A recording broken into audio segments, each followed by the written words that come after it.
দিতে হবে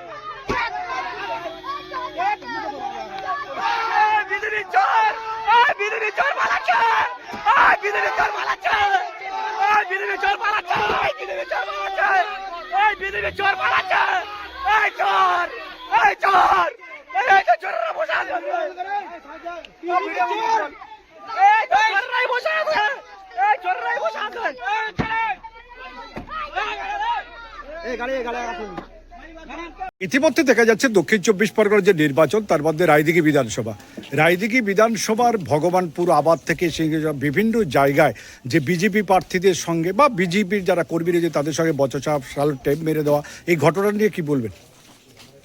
দেখুন, আমি সকালবেলা শঙ্করপুর আবাদ ভবন গিয়েছিলাম।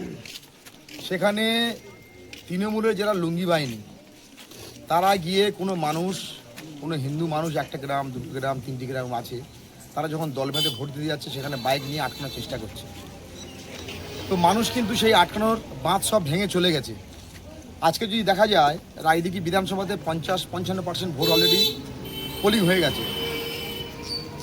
এই খাড়ি গ্রাম পঞ্চায়েতে একটা 113 নম্বর বুথ, সেখানে ইভিএমের উপরে টিক মেরে দিয়েছে তৃণমূলরা যে ভোট এখানে দেবে, সেটাও ধরা পড়ে গেছে।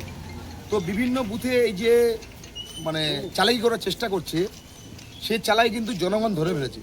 সেজন্য জনগণের রায় দেখবেন এবারে ভারতীয় জনতা পার্টির পক্ষে, এবং রায়দিঘি বিধানসভা বিপুল মার্জিনে জিতবে, যা ভারতবর্ষ স্বাধীন হওয়ার পরে রায়দিঘি বিধানসভার যে ঘটনা ঘটেনি সেই ঘটনা ঘটতে চলেছে। সেই সঙ্গে দক্ষিণ 24 পরগনায় একাধিক সিট ভারতীয় জনতা পার্টি জিততে পারবে।